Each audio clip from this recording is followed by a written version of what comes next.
Hi, welcome to another class on macroeconomics. So today we are going to start with ISLM model. So before we begin, um, I would just like to inform you that in this model we will use aggregate demand, everything that we have learned in Keynesian theory.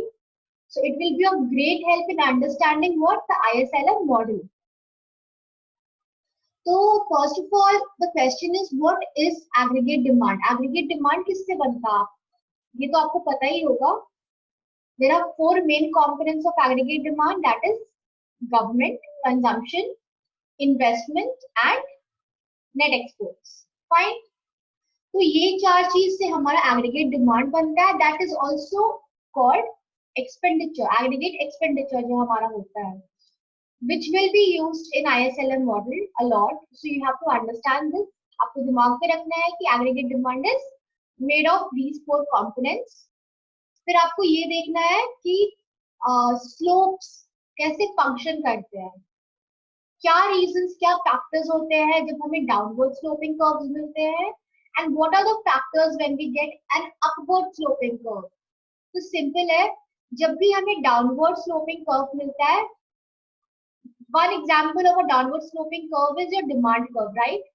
Demand curve downward क्यों slope करता है? Because we always see कि price and demand के बीच में एक inverse relationship है. That is, अगर price of a commodity increases, the demand of that commodity decreases. तो जब हम उसको प्लॉट करते हैं ग्राफ में, तो we always get a downward sloping curve. इतना आपको पता ही होगा, it's not something new for you. तो ये सारी जो चीजें हैं आपको दिमाग में रखनी है while you are understanding the ISLM model. It will be very helpful and easy to understand it. Let's begin. So the IS stands for investment and saving, and the IS curve displays the equilibrium in the goods and service market for various interest rates. See, basically जो I and S आपके ISLM में stand करता है, I stands for investment, S stands for savings. And ये जो आपका curve है, ये कौन से मार्केट में है? गुड्स एंड सर्विस मार्केट में. सो हम लोग ISLM कर्व को गुड्स एंड सर्विस मार्केट में यूज करते हैं. एंड द थिंग इज कि जस्ट सोचो दैट इफ ये जो ISLM कर्व है, we always related to interest rate, हम इसे इंटरेस्ट रेट से रिलेट करते हैं. तो बेसिकली अगर आप देखो, अगर इंटरेस्ट रेट मार्केट में हाई है, अगर बैंक्स ज्यादा इंटरेस्ट रेट रखे हैं अपने लोन देने के लिए, तो क्या कोई भी बिजनेसमैन या any consumer would you like to go to the bank and take loan from there? No, you won't. क्योंकि जो पैसे आप बैंक से लोगे उसके ऊपर आपको बहुत ज्यादा इंटरेस्ट देना पड़ेगा, तो वो आपका कॉस्ट इंक्रीज कर दे रहा है. फाइन. वही अगर इंटरेस्ट रेट कम होता तो आप डेफिनेटली बैंक में जाते, उससे लोन लेते और अपनी कंजम्पशंस को फुलफिल करते. वैसे एक एंटरप्रेन्योर है, वो भी बैंक जाता, लोन लेता है, अपने कंजम्पशंस या अपने इन्वेस्टमेंट प्रोजेक्ट्स को फुलफिल करता. तो what we are seeing is कि इंटरेस्ट रेट अगर ज्यादा है तो इन्वेस्टमेंट कम है, और अगर इंटरेस्ट रेट कम है तो इन्वेस्टमेंट ज्यादा है. तो यहाँ भी हम क्या देख रहे हैं? एक इनवर्स रिलेशनशिप देख रहे हैं. सो wherever we are making an investment curve, as when we are making an investment curve, when compared to interest rate, it will always be a downward sloping curve. ठीक है, ये बात ध्यान में रखना है. क्यों डाउनवर्ड स्लोपिंग है? क्योंकि इनवर्स रिलेशनशिप है, तो it is going to be have a downward sloping curve. To begin, let's revisit aggregate demand equation जो हम लोगों ने already visit किया है. I just told you aggregate demand is made of four components. And while investment was previously considered to be exogenous, we are going to see how it relates to interest rate. So it becomes endogenous, loses the bar above the variable. See, in the equation before, जो investment था वो exogenous था, ठीक है? That is, it was independent, उसको हम किसी चीज से relate नहीं कर रहे थे. But इस वाले equation में जो हम ISLM कर्व बनाएंगे, वहां पे हम जो हमारा इन्वेस्टमेंट है उसको इंटरेस्ट रेट से कंपेयर करेंगे। तो अब ये हमारा it has become an integral part of our equation. So that is why now we will remove the bar from I. तो अब ये हमारा एंडोजेनस कंपोनेंट हो जा रहा है investment, because now we are setting establishing a relationship between investment and interest rate. Previously जब हम मीन्स की बात कर रहे थे तो हम वहां पे कोई रिलेशनशिप नहीं बना रहे थे इन्वेस्टमेंट और इंटरेस्ट रेट के बीच में, but here we are doing it deliberately, fine. इसलिए यहाँ पे जब हम आई निकालते हैं, दैट इज इन्वेस्टमेंट निकालते हैं, तो हमारा जो इन्वेस्टमेंट है उसके ऊपर से आई का बार कट जाता है। ऐसे नहीं है कि इस वाले में आई बार नहीं है ऑफकोर्स है, ऑटोनोमस भी है, बट वो आपका that will help you to determine your endogenous investment. That exogenous investment will help you to determine your endogenous investment. So we will see what I am talking about again. So there is however still a portion of investment that is unaffected by interest rate. It is represented by I bar. So there is still a portion जो interest rate से affected नहीं है, वो हमारा I bar depict करता है, and called exogenous investment. Next we have interest rate represented by I, and as you see and as you see by minus sign, investment is negatively related to interest rate. तो inverse relation जो होता है उससे हम एक negative relationship भी कहते हैं। देखो पॉजिटिव रिलेशनशिप वो होता है जब दोनों, मान लो there are two factors and they are both moving in the same direction, either they are going positive or negative, तो उसको हम कहते हैं पॉजिटिव रिलेशन। इनवर्स रिलेशन कहते हैं जब एक जो फैक्टर है वो पॉजिटिव जा रहा है और एक फैक्टर नेगेटिव जा रहा है, तो उसको हम इनवर्स कहते हैं कि ये दोनों साथ में कभी नहीं जाएंगे, ये हमेशा अलग डायरेक्शन में जाएंगे, and that is why we call it a negative relationship और एन इनवर्स रिलेशनशिप। तो इन्वेस्टमेंट और इंटरेस्ट रेट का भी सेम रिलेशनशिप है। अगर इंटरेस्ट रेट हाई होता है इन्वेस्टमेंट कम होता है, इन्वेस्टमेंट हाई होता है इंटरेस्ट रेट कम होता है, मतलब same thing, you know, opposite direction negative. And as you see by one, तो इसीलिए हम लोग माइनस साइन डालते हैं क्योंकि ये नेगेटिव रिलेशनशिप है। The degree to which firms adjust investment spending relative to interest rate is called interest sensitivity, which is represented by B. तो B क्या represent करेगा हम देखेंगे आगे, एक फॉर्मूला है, इसलिए we are now talking about these alphabets, क्योंकि ये यूज हुए हैं फॉर्मूलाज में। तो आपको समझना है कि अल्फाबेट्स क्या डिपिक्ट कर रहा है। तो बी क्या डिपिक्ट कर रहा है, सेंसिटिविटी डिपिक्ट कर रहा है, इंटरेस्ट रेट का सेंसिटिविटी, कितना सेंसिटिव है। अगर देखो ज्यादा सेंसिटिव है तो इंटरेस्ट रेट थोड़ा सा भी बढ़ेगा या घटेगा तो हमारा जो डिमांड कर्व है या इन्वेस्टमेंट कर्व है बहुत ज्यादा चेंज होगा, and if it is less sensitive then our investment curve will not change much, it will be more or less a straight curve, a horizontal curve, right? And the coefficient will be anywhere between 0 and 1. तो ये जो सारे आपके initials देख रहे हो आप, उसकी जो कोएफिशिएंट होगी दैट इज व्हेन यू जो चेंजेस आप देखोगे that will be always between 0 to 1, that is 0.8 0.2, इस तरह से आपके वो कोएफिशिएंट्स आएंगे, ठीक है। तो ये है वो formula, you are seeing I is endogenous here because we are establishing its relationship with interest rate, ठीक है। ये वाला आई है एक्सोजेनस, इसका हम खुद से रिलेशनशिप नहीं दिखा रहे हैं, we are actually taking it self to find the endogenous relationship, endogenous I that is investment जो एंडोजेनस है उसको फाइंड आउट करने के लिए हम क्या लेते हैं, एक्सोजेनस इन्वेस्टमेंट को लेते हैं। ये देखो माइनस साइन क्यों, क्योंकि ये investment, this investment will react negatively when compared to interest rate. अगर इंटरेस्ट रेट हाई है तो ये वाला जो इन्वेस्टमेंट है ये लो रहेगा, अगर इंटरेस्ट रेट लो है तो ये वाला इन्वेस्टमेंट हाई रहेगा। And B is your interest sensitivity, So I hope ये formula clear है, काफी आसान formula है. You just have to understand these terms and it will be easy to absorb कि formula क्या बोल रहा है. Now we'll examine this relationship graphically. Investment is on x-axis and interest rate is on y-axis.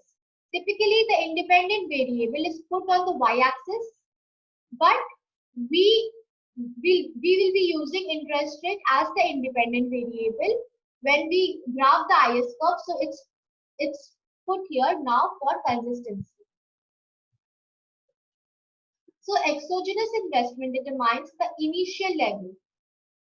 Again, higher interest rate result in lower investment spending. अगर interest rate ज़्यादा है तो आपको पता ही है कि low investment होगी, और क्यों होगी ये भी आपको पता है, क्योंकि आपको ज़्यादा interest rate पे करना होगा तो आपको फायदा नहीं होगा. कोई बिजनेसमैन है जिसको इन्वेस्टमेंट करनी है, अगर वो ज़्यादा इंटरेस्ट रेट पे करना पड़ जाए अपने इन्वेस्टमेंट में, तो वो इन्वेस्टमेंट नहीं करेगा, बिकॉज उसकी कॉस्ट बहुत ज़्यादा हो जाएगी एंड उसको प्रॉफिट बहुत कम होगा. So why will the person go for that investment, right? और वही अगर इंटरेस्ट रेट कम है तो वो डेफिनेटली अपना एक्सपेंशन प्रोजेक्ट को बढ़ाएगा आगे. A high interest rate means firms reduce their investment spending to avoid high interest payment.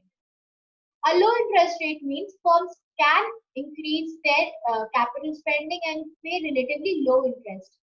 तो यहाँ पे आप एक investment curve देख रहे हो which is negatively sloping, downward sloping. तो ये देखो यहाँ पे आप आई देख रहे हो, that is interest rate and this is your income. Fine, नहीं not income, investment. So if interest rate is high, investment is low. If interest rate has fallen, investment has gone up. So this is your curve. This I hope इतना दूर तक clear है. काफी आसान है ISLM समझना. You just have to go step by step and धीरे धीरे slowly, so that the concept becomes clear and everything, there is no doubt left in your mind. The slope of the investment curve is determined by the interest sensitivity coefficient. A high interest sensitivity results in more gradual slope. मतलब इसका इस line से क्या समझे आप कि अगर interest sensitivity बहुत ज्यादा है, दैट इज इफ अगर इंटरेस्ट थोड़ा सा भी चेंज हो रहा है तो हमारा जो इन्वेस्टमेंट है वो भी उसी उसी तरह से चेंज हो रहा है, तो हमारा जो स्लोप होगा वो ज्यादा ग्रेजुअल होगा, that is it will be more flat. और अगर चेंज इंटरेस्ट घटे या बढ़े बट चेंजेस उसमें ज्यादा नहीं है, जो हमारा इंटरेस्ट इन्वेस्टमेंट का स्लोप होगा वो होगा स्टीप, कम कम फ्लैट. ओके, स्टीप लाइक अ माउंटेन होता है ना, steep. So in this case, there is a drastic increase in investment spending in reaction to a relatively small reduction in interest rate because of the higher sensitivity. The position of the curve is determined by exogenous investment, and increase would result in an outward shift of the curve. See, here you are seeing an investment line. ठीक है, मान लो interest rate बढ़ता है तो ये investment मान लो यहाँ पे आई है एंड ये आपका इन्वेस्टमेंट होगा. ठीक है, अब अगर आई गिरा तो ऑब्वियसली ये स्लोप इन्वेस्टमेंट इंक्रीज होगा. बट वही अगर आपका ये जो आप इन्वेस्टमेंट स्लोप देख रहे हो ये है आपका less sensitive. It is more, it is more of a flatter kind of slope. तो यहाँ पे इंटरेस्ट रेट गिरेगा भी तो ज्यादा चेंजेस आएंगे नहीं इन्वेस्टमेंट में. और इसमें इसमें actually I will not change to that an extent, क्योंकि देखो इफ आई इज हियर, ये आपका इन्वेस्टमेंट हो गया. Now if I is here, वो इतना नीचे तो आएगा नहीं, क्योंकि इतना नीचे आएगा तो देखो यहाँ पे कुछ है ही नहीं. तो यहाँ पे बहुत कम चेंजेस हो रहे हैं इंटरेस्ट रेट में. So that is why our investment is not changing much and we are getting a flatter slope.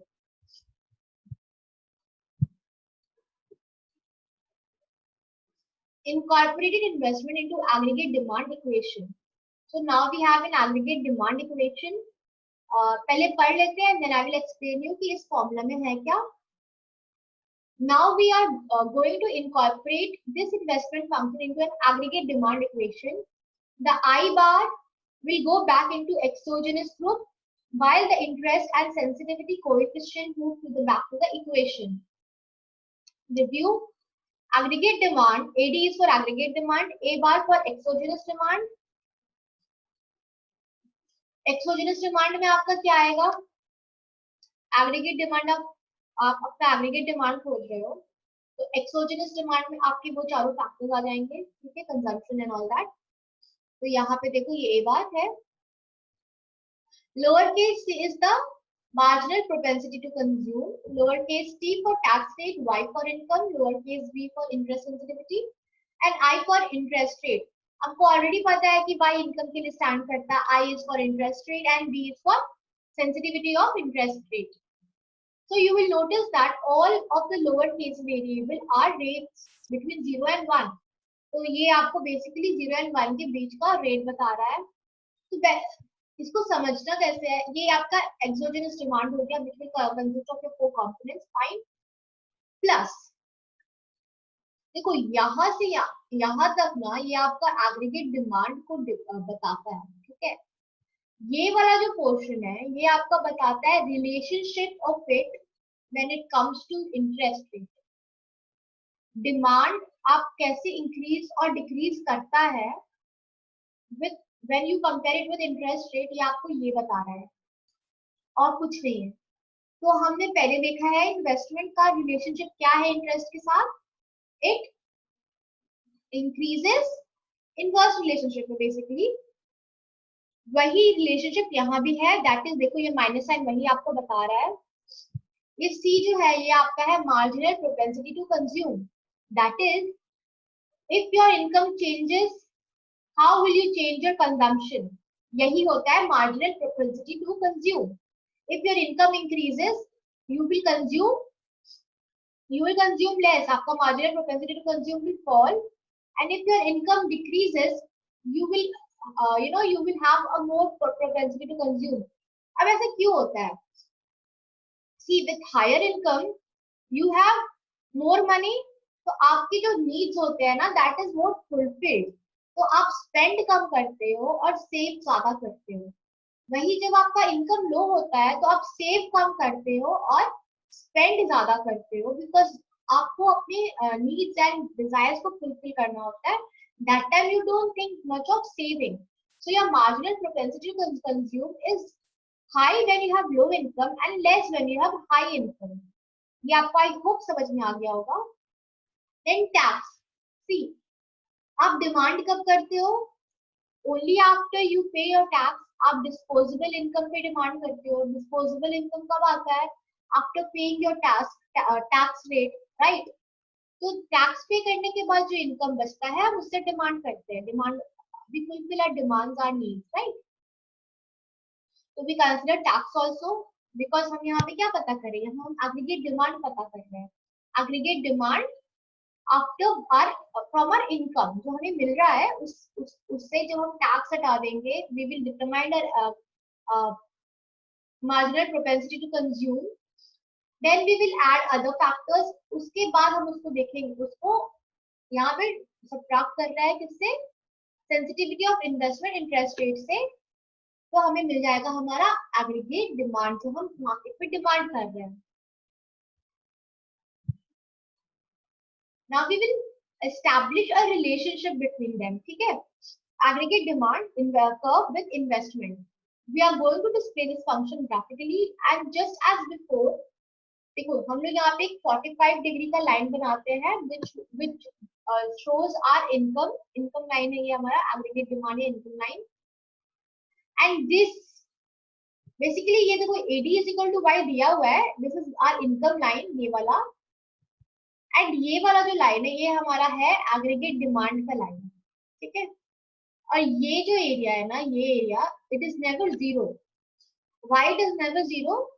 देखो आप देख रहे हो एग्रीगेट डिमांड आपका यहाँ से शुरू हो रहा है. It is not starting from here because there is always a minimum level of consumption that is existing in our economy. be it investment, be it consumption, be it government expenditure, minimum level हमेशा exist करता है, इसीलिए it is not starting from here, it is starting from here. So we are going to display this function graphically, and just as before, the 45-degree line where aggregate demand is equal to income is our equilibrium criteria. Here is upward sloping demand curve, demand function. Higher level of national income lead to higher level of aggregate demand. जब national income ज्यादा होती है तो demand भी हमारी ज्यादा होती है. तो देखो ये जो हमारा है ना, ये हमारा इनकम बता रहा है, नेशनल इनकम बता रहा है, और ये हमारे एग्रीगेट डिमांड बता रहा है. तो हम अभी इनकम एंड एग्रीगेट डिमांड को कंपेयर कर रहे हैं. तो you also know, I also know कि अगर इनकम ज्यादा है तो डिमांड भी ज्यादा होगी, इनकम अगर कम है तो डिमांड भी कम होगी. And that is why we are seeing what an upward sloping demand curve, because ये एक positive relationship है. ये डिमांड एंड प्राइस की तरह नेगेटिव रिलेशनशिप नहीं है, इसलिए यहाँ पे आप डाउनवर्ड स्लोप नहीं देख रहे हो, यहाँ पे आप एक अपवर्ड स्लोप देख रहे हो, because we have a positive relationship between income and demand, right? So you can see that AD is cutting here. This is aggregate demand curve which is cutting income curve here. ठीक है, तो ये आपका आ गया Y1. It can also be termed as your GDP, क्योंकि basically your national income is what? It is made up of GDP only ना. तो ये देखो, ये आपका यहाँ पे Y1 आ गया, and this is what this curve here is talking about for your, and this is for your understanding. See, इसी के हेल्प से हम क्या निकालेंगे, हम अपना IS कर्व को डेराइव करेंगे. And same in case of your LN curve, हम वहां भी यही कर्व के थ्रू डेराइव करेंगे अपना LN कर्व को. So reduction in interest rate. So see, ये आपका नॉर्मल कर्व है, ये आपका नॉर्मल डिमांड है, ठीक है. अब अगर इंटरेस्ट नहीं, ये आपका नॉर्मल नहीं है, ये वाला जो है ना, जो लाइट सा कलर है, ये आपका नॉर्मल है, ठीक है. तो यहाँ पे Y1 है. अब अगर इंटरेस्ट रेट रिड्यूस होगा तो definitely you will consume more. आप लोन लोगे, आपकी जो आप लोन लोगे, आपके पास पैसे बढ़ जाएंगे. बिजनेस हाउसेस जो है वो आराम से लोन लेंगे, उनकी भी वो भी खर्च आराम से खुले हाथ कर पाएंगे. तो क्या हो रहा है, demand for money is increasing. पर मनी को यहाँ पे हम लोग मनी का बात नहीं करते हैं. Let's talk about only, let's talk about that loan thing. So if interest rate is falling, the investment is increasing now, because now you can go to the bank, you can, the business person can, entrepreneurs can go to the bank, they can take loan and then they can do their expansion projects. So when this is happening, basically आप demand बढ़ा रहे हो अपना. तो जब demand बढ़ा रहे हो, इंटरेस्ट रेट घटा लेकिन हमारा डिमांड तो बढ़ गया. तो पहले यहाँ पे था आपका demand curve, now it has increased and come here Y2 पे. तो आप देख रहे होंगे कि चेंजेस कैसे चेंज आया है.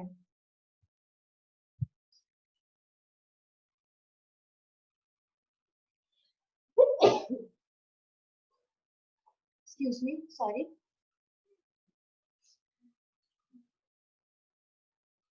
So increase in interest sensitivity, and increase in interest sensitivity results in a downward slope, a downward shift in both aggregate demand curve. The downward shift is more pronounced for the curve with higher interest rate. This means that distance between two resulting equilibrium levels of income is larger. तो यहाँ पे क्या बोला, the downward shift is more pronounced for curve with higher interest rate. तो अगर high interest rate है तो definitely आपका जो डिमांड कर्व है ना वो डाउन शिफ्ट करेगा, क्योंकि अब आपको ज्यादा इंटरेस्ट रेट पे करना पड़ेगा. तो आप डेफिनेटली पैसा बैंक से कम लोगे. When you will take less money from the bank, you will have less money in your hand to make any kind of investment. तो आप जो आपकी जो डिमांड है वो घट जाएगी, कम हो जाएगी. इसलिए जब इंटरेस्ट रेट हाई होता है तो डिमांड ज्यादा डाउन चला जाता है. The same thing you're seeing here, कि यहाँ था, अब डिमांड यहाँ आ गया है, because when interest rate rises you demand less.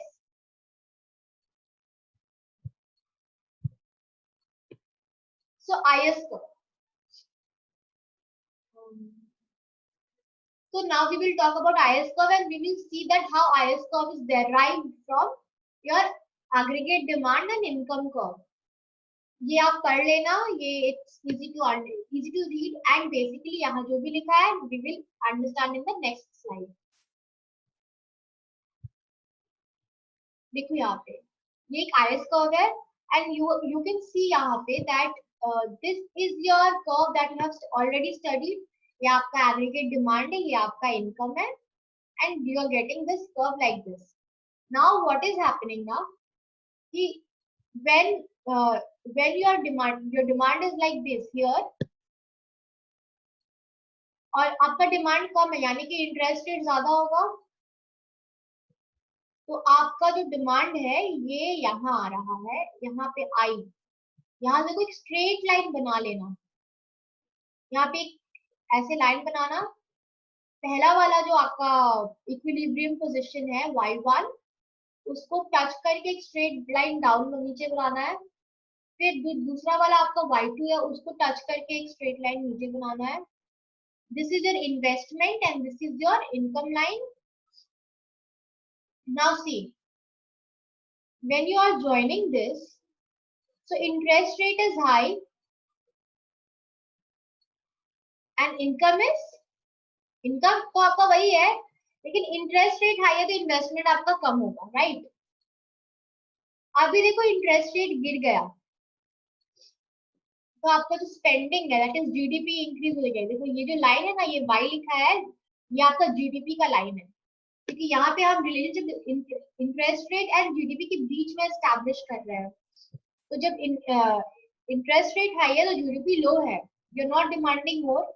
Interest rate गिर गया, जीडीपी इंक्रीज हो गया, so now you are demanding more. This is what this slide is talking about. ये आई थिंक क्लियर हो गया होगा. इंटरेस्ट रेट हाई है, GDP less, interest rate कम हो गया, जीडीपी बढ़ गया. As you can see here कि यहाँ जो है इक्विलिब्रियम पोजीशन y1 का, देखो यहाँ डिमांड कम है. डिमांड क्यों कम है वो पता चल गया ना यहाँ पे, क्योंकि यहाँ पे इंटरेस्ट रेट कम हाई है, ऊपर है. तो जब इंटरेस्ट रेट ज्यादा है तो डिमांड कम होगा. अभी इंटरेस्ट रेट घट गया तो देखो डिमांड भी बढ़ गया है. तो डिमांड बढ़ गया है तो एक स्ट्रेट लाइन आपने नीचे लाया and you can see here how it is affecting your curves, right? So slope of IS curves, interest sensitivity.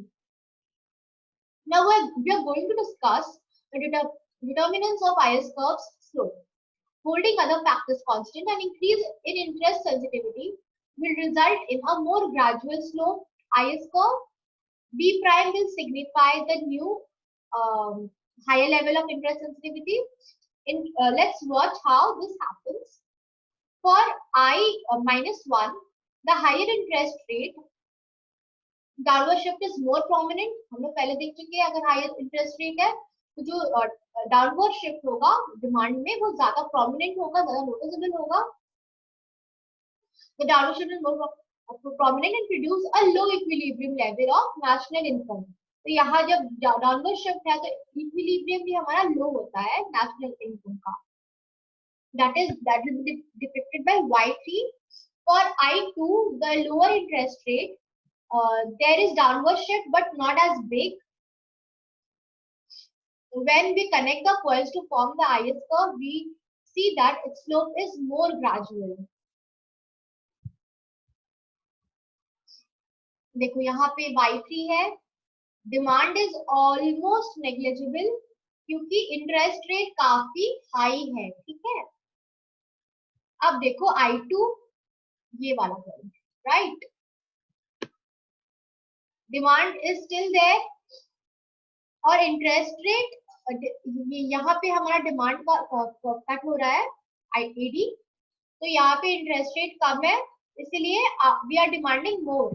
तो ये देखो यहाँ पे यू आर एकदम नेग्लिजिबल है, यहाँ पे aggregate demand is almost negligible and our GDP is less produce, क्योंकि जब हम डिमांड कम करेंगे तो जीडीपी कहाँ से बढ़ेगा.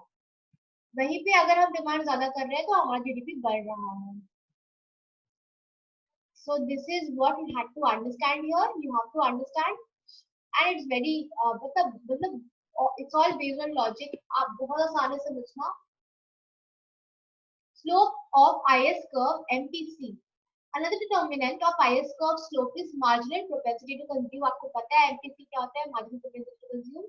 An increase in MPC creates a steeper aggregate demand curve and an increase in an increase in MPC creates a steeper aggregate demand curve. C will represent the higher MPC. When we graph the steeper aggregate demand curve, it becomes apparent that the second IS curve is more gradual as a result of increased MPC. जब marginal propensity to consume आपका बढ़ जाता है तो वो more gradual हो जाता है, that is it becomes more sensitive, आप ज्यादा डिमांड करते हो, ठीक है।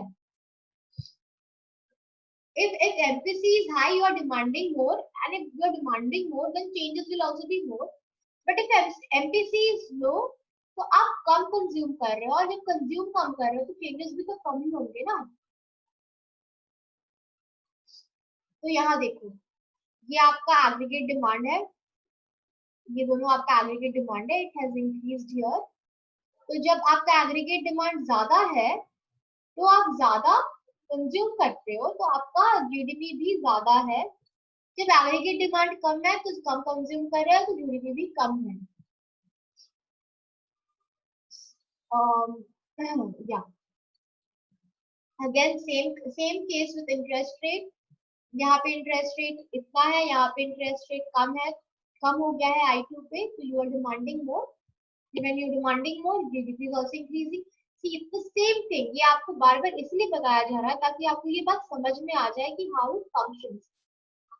IS कर्व कैसे फंक्शन कर रहा है। एंड देखो ये रिलेशनशिप बता रहा है यहाँ पे, ये जो टैक्स रेट है, ये जो भी है ना, आपको रिलेशनशिप बता रहा है कि what is the relationship which IS curve has with these variables. The last determinant of the slope is the tax rate. अब इसको नहीं भी देखते हैं तो भी एक सिंपल सी बात है कि अगर टैक्स रेट ज्यादा होगा तो आपकी डिस्पोजेबल इनकम कम होगी, अगर डिस्पोजेबल इनकम कम है तो आप डिमांड कम करोगे। वही अगर टैक्स रेट कम हो गया, आपकी इनकम बढ़ गई, तो आप डिमांड ज्यादा करोगे। तो ये तो आप इनवर्स रिलेशनशिप देख ही रहे हो, एक टैक्स रेट एंड डिमांड में आप एक इनवर्स रिलेशनशिप देख रहे हो। तो बेसिकली इनकम अगर हाई है, ये आपकी इनकम लाइन है, ठीक है, और अगर आप टैक्स ज्यादा पे कर रहे हो, देखो ये एकदम मतलब it is almost horizontal line. तो when it is a horizontal line, तो आप देखोगे कि टैक्स रेट इज हाई, तो you are not demanding much, आपकी डिमांड ज्यादा अधिक नहीं है। And increase the tax rate reduce the slope of the aggregate demand curve. देखो slope of the aggregate demand is काफी horizontal. T prime will represent the higher tax rate. The flatter aggregate demand curve produces an IS curve that is steeper and as a result of the increased tax rate. So IS curve steep कब होगा ना, when your tax rate is very high. क्योंकि जब tax rate high होगा तो आप demand कम करोगे, तो वो एक स्टीप लाइन देगा। देखो कैसे समझते हैं इसको, ये देखो ये वाला जो लाइन देख रहे हो ना, ये स्टीप लाइन है, और ये वाला जो लाइन है ना, it is not a steeper line, it is more of a flat line, ठीक है। तो ये देखो यहाँ पे हमारा टैक्स रेट ज्यादा है तो डिमांड कम है, तो जब डिमांड कम है तो ये देखो ये जो हम स्ट्रेट लाइन लाते हैं, तो ये जो आपका स्टीपर लाइन का फर्स्ट पॉइंट ये बन रहा है, ठीक है। वैसे ये स्टीपर लाइन को फॉलो करो, फॉलो करो, फॉलो करो।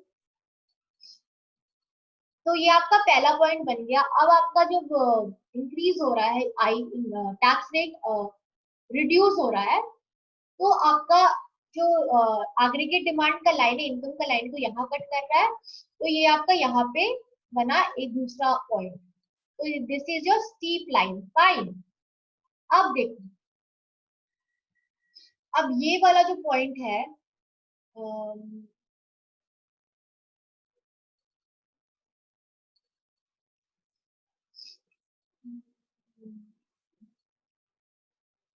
ये this is your normal line.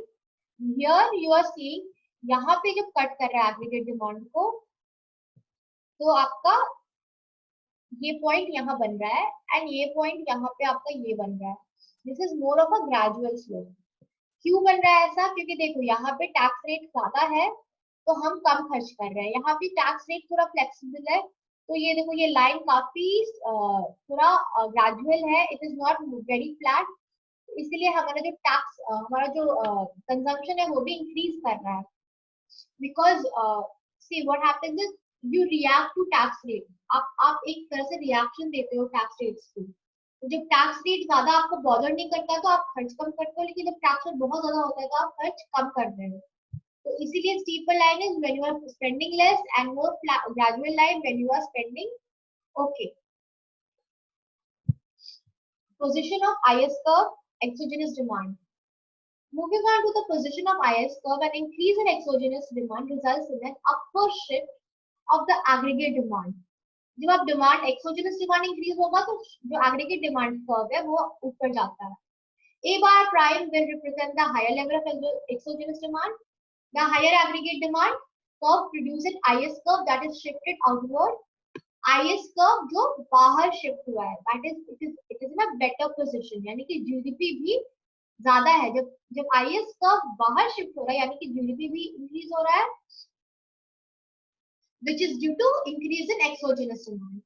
We covered the investment demand curve, integrated investment curve into aggregate demand curve, introduced the IS curve and looked at the determinants of the slope and position.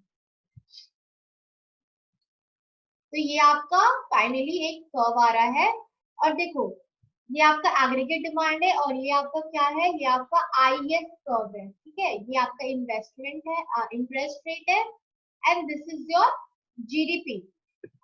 Investment और interest rate का जब हम relationship establish करते हैं तो वो basically हम कौन से मार्केट में कर रहे हैं, गुड्स एंड सर्विस मार्केट में कर रहे हैं. गुड्स एंड सर्विस मार्केट में हम ये क्यों कर रहे हैं, ताकि हमें ये पता चले कि हम कितना, हमारा जो इन्वेस्टमेंट है, जब when we relate it to interest rate, how are we, how our consumption, how the production gets affected, ये हम IS कर्व के थ्रू समझने की कोशिश कर रहे हैं. So I hope it was clear enough. नहीं भी हुआ दोबारा देख लेना. We will cover more, we will understand more in the next class. Thank you.